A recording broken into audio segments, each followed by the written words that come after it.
Hello, I'm Bruce Maples, publisher of Forward Kentucky, and I have a question for you. Have you ever read an article that just seemed so insightful and so interesting that you just had to meet the author? Well, that happened to me. I read an article in New Republic called Why the Democratic Tea Party Failed and How It Could Succeed.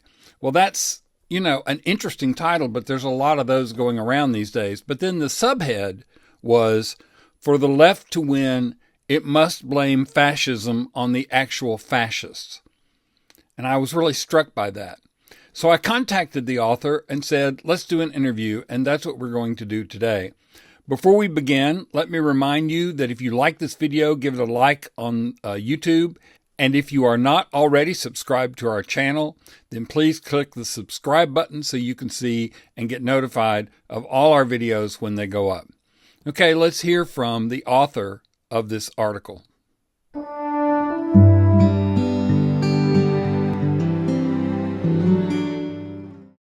This episode is brought to you by the Metropolitan Housing Coalition. Did you know that nearly 1 in 4 Louisville households are energy burdened? The Metropolitan Housing Coalition's Every Home program continues to build bridges between affordable housing and affordable utilities. No more than 6% of your income should go toward energy bills, but many families pay far more. High energy bills can force families to choose between keeping the lights on and buying groceries, a choice no one should have to make. Together, we can make every home safe, healthy, and affordable. Learn more and get involved at everyhomelou.org. So we're here today with Toby Buckle, who is a political philosopher, and yes, that's a thing, and who wrote an article for the New Republic that I found just fascinating and insightful. Toby Buckle, welcome to the state of Kentucky. Thanks so much for having me on. So you are currently in the UK and you are possibly coming to Louisville. So if you do, give me a call. We'll get some bourbon or some coffee or something, or both of them together when you do.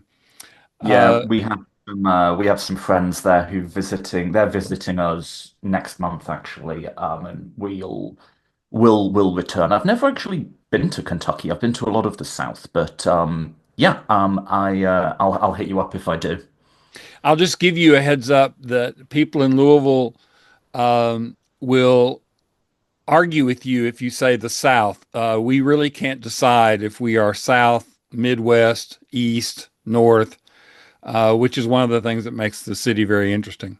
So let's get to your article. I'm not really sure how to wrap this around in a quick podcast, but let's see if we can get started. The title, I have it right here, Why the Democratic Party Failed and How It Could Succeed. For the left to win, it must blame fascism on the actual fascists. Obviously, the subhead drew me right in. So can you talk about what you mean by for the left to win, it must blame fascism on the actual fascists? Yeah, sure. So I'm really interested in because I used to work for Working Families Party in New York and various other groups. Um, Insurgent movements or just strongly left-wing movements on the leftmost flank of the Democratic Party. So I've been very interested in the Bernie Sanders campaign, people like AOC, Democratic Socialists, all of this. Right. And I think a question to ask is, if you drew an analogy between the Bernie campaigns and sort of associated left-wing movements that Mm-hmm. framed themselves as an insurgency against the Democratic Party, Mm. between them and the Tea Party and the Republican Party, the obvious question is, well, the Tea Party seemed to succeed and the Bernie movement didn't. It maybe succeeded in changing the tone of the party, but in terms of actually winning primary elections, Yeah. the numbers are well short. The Tea Party in 2010, I think, elected 40 people in the House. The Justice Dems at their height had 4. So it's an order of magnitude difference. So why the difference? And essentially, here's the difference. Both were led by activists. This wasn't really coming from high-level politicians. It was Mm-hmm. coming from people like me who maybe have worked on political campaigns or talk about politics too much online. and are frustrated with the leadership of their own party. The difference that makes a difference is Republican primary voters would back their activists, whereas Democratic primary voters wouldn't. And the article is about why. What's the mismatch between Democratic activists and the core voters, the primary base? Mm. So there's a concept in your article that I had run across in the past, but not in this context, and that's the concept of agency. Mm. I just really found that interesting. Can you explain for our viewers and listeners what you mean by agency? Yeah. So agency is just who is the agent? Who is the decision maker? Who is the Mm-hmm. center of the story? So it's a very simple example. If you're at work and you're asked, why did you give the customer a refund? You could say, well, I thought they got the wrong product. I thought it was the right thing to do. That's a story that centers agency on you. You are the agent. This thing happened because I decided it was going to happen. Mm-hmm. Or you could say, well, I gave the customer a refund because my boss told me to. That's a story that then, you're still the one who did it, but the agency is put onto your boss. He or she is the one who made that decision. Now, that's a subtle difference, but it's important because our emotional and moral response follows the agent. When we say, because my boss told me to, we're also subtly, implicitly saying, hey, don't get mad at me. Mm-hmm. Get mad at if you've got a problem with this, take it up with my boss, take it up with the employee manual. Don't yell at me, right? Now, we do the same in politics. So there are many stories, and these stories aren't literally true, they're stories about why Donald Trump won and how to combat him. Mm-hmm. And I think one way you can start dividing that up is by thinking how much agency are these stories affording to Donald Trump, to the right wing in general. Mm-hmm. So, for instance, I might say, Donald Trump won because, look, America has a long history of racism. He appealed to that racism and he sort of got more people invested in it. That's a story that affords agency to Donald Trump. Or I might say, well, these social justice activists on college campuses, they've gone way too far, and Donald Trump was a backlash to that. Or I might say, America is far too unequal. Neither party has addressed it. And Donald Trump was a backlash to that economic anxiety.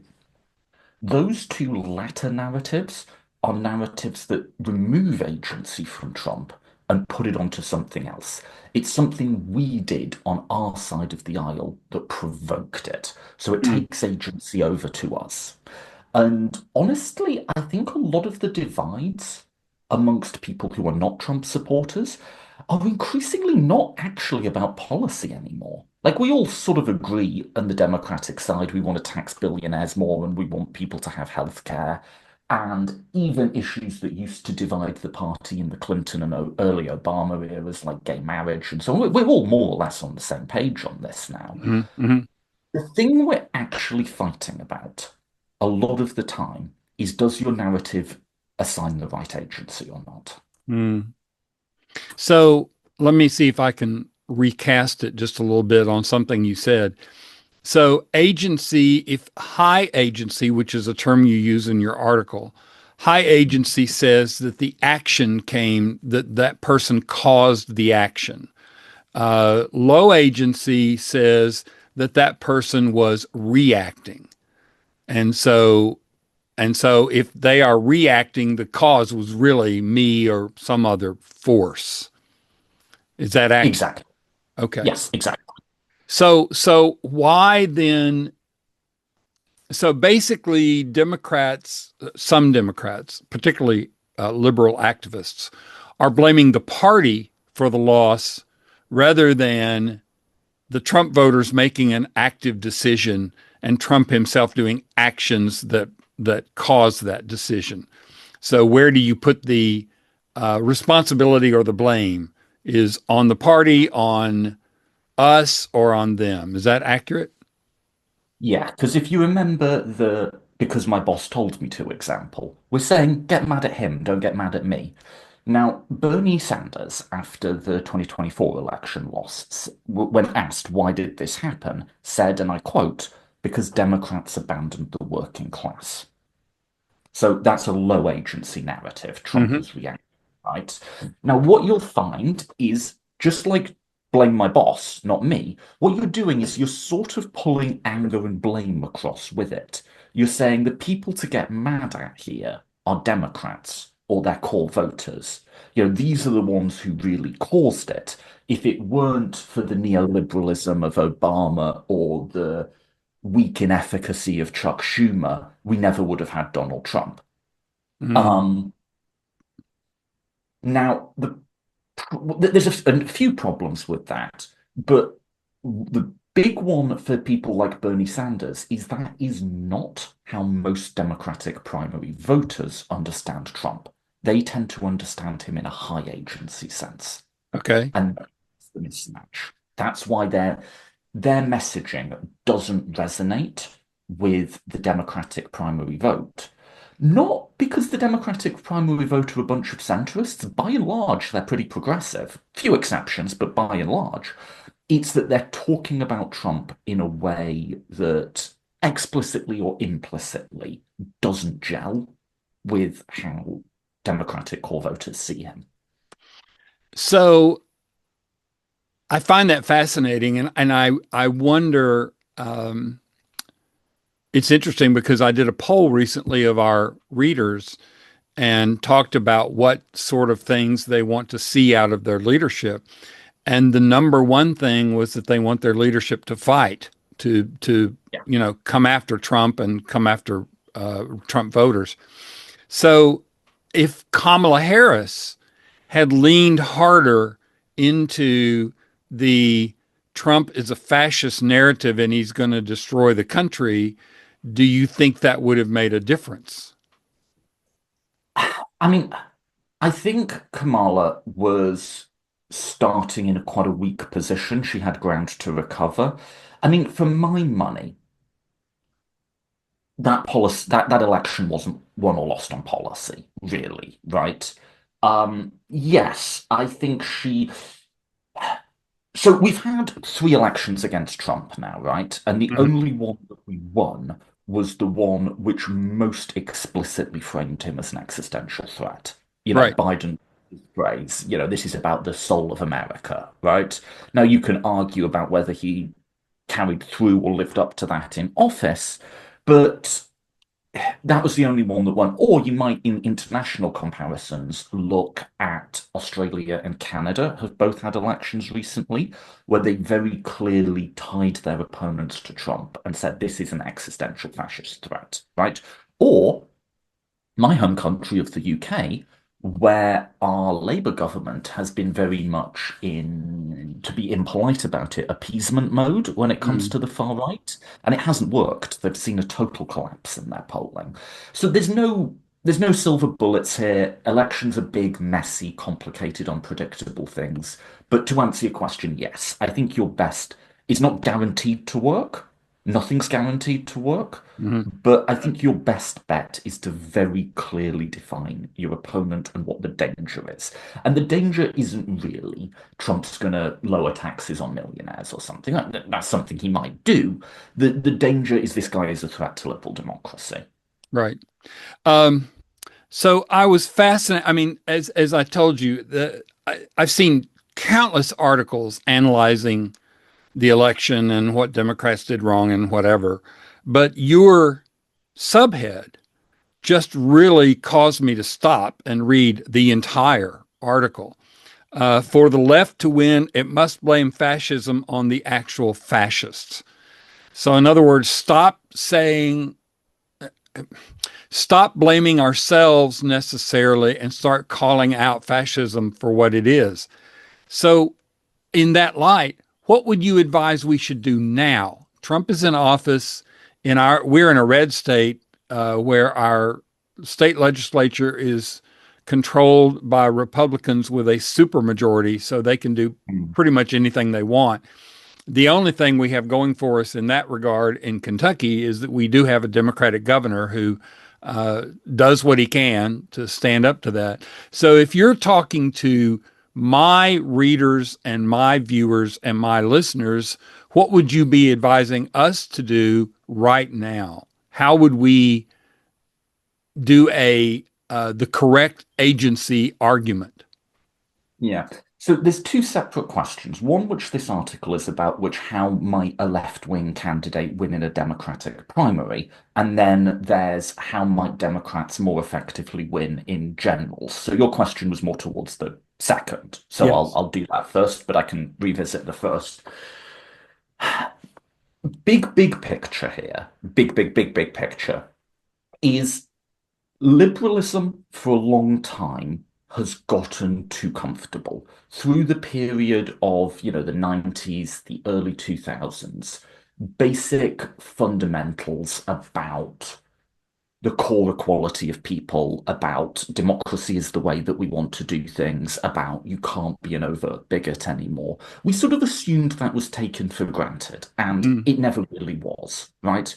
And what happened, it's just that for a variety of historical reasons, the voices who were overt racists or were opposed to democracy were a bit quieter than they usually were, and now they're back and they're loud, right?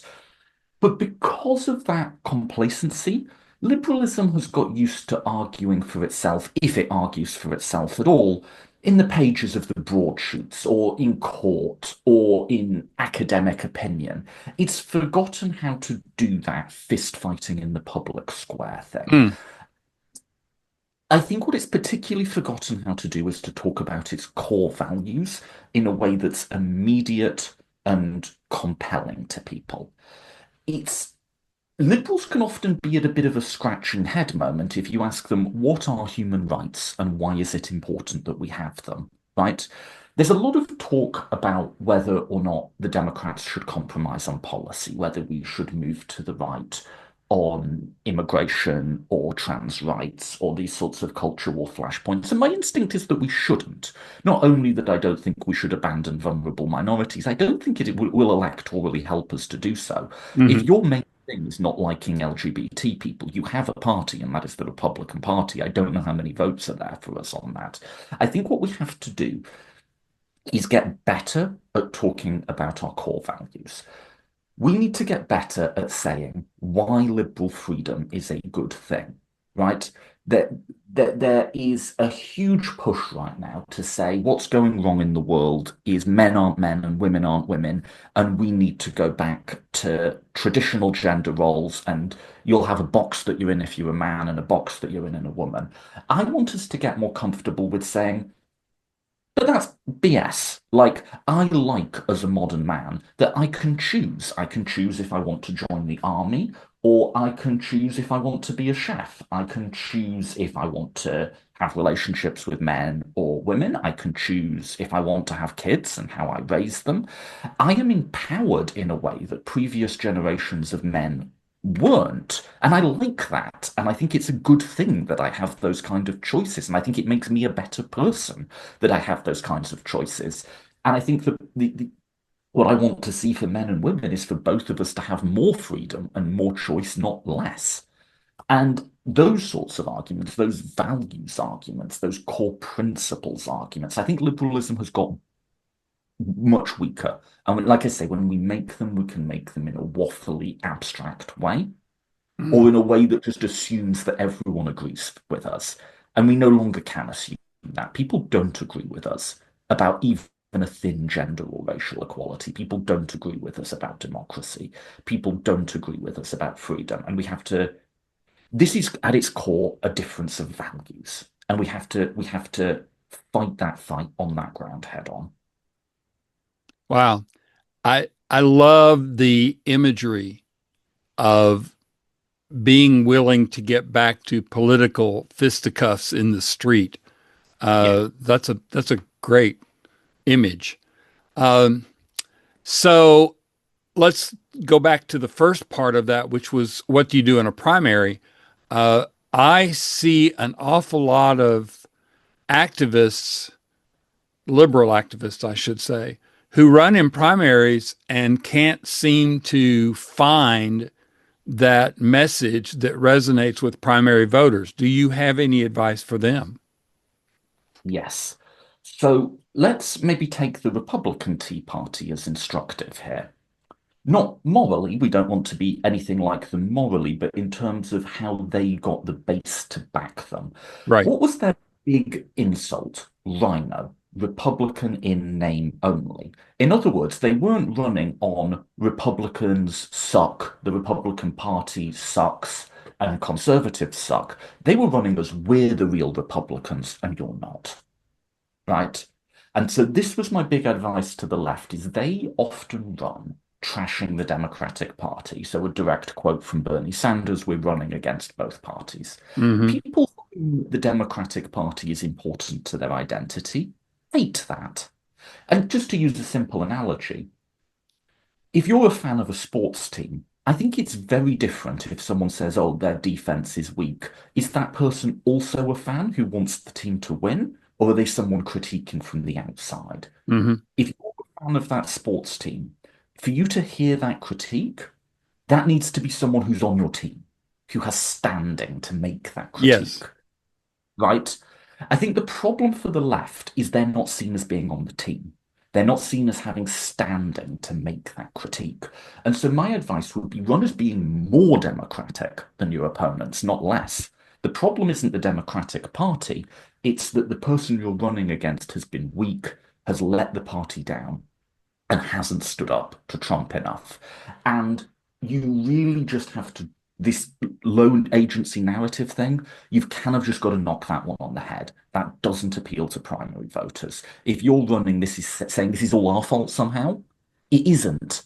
Even if perhaps the Democratic Party of Clinton and Obama didn't address economic equality enough, that still wasn't the cause of Trump, right? That wasn't what led to him. And my my ideal would be someone, I think someone like AOC, Alexandra Ocasio-Cortez, is a good example here of someone who's definitely solidly progressive, right? But also clearly hates Trump and doesn't want him to win and blames Trump for Trump, right? That's kind of the sweet spot. You can be progressive, but keep your anger and blame focused rightwards and don't trash the brand. Democratic core voters hate that. This is wonderful stuff. I really, really appreciate you taking the time to talk with us. And I think you have given me and all of our listeners and viewers a lot to chew on. I also am really going to be focused on examining speech and writing and looking for the agency argument. I think that's really important.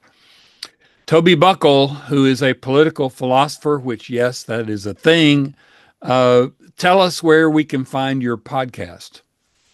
Yeah, sure. So you mentioned political philosophy. It is literally just called Political Philosophy Podcast. So just Google that or my name. I actually have, in addition to this article, I have a podcast episode. It's quite long, but there is it's called Mapping the Anti-Trump Coalition, and Hmm. it's literally just 2 hours of me talking about agency and about how that structures the divides within the Democratic Party. So if you're interested in more, there's loads more of it there. Or there's this article in the New Republic that just came out. Yeah. Well, I'm going to link to all of that in the description so everybody listening and watching can go check it out for themselves and sign up for your podcast and read the article. Toby Buckle, thank you again. And we may have you on again when we see the results of this year and next year in Kentucky. Okay, yeah, delighted to do it. And yeah, thanks for reading the article and making the time.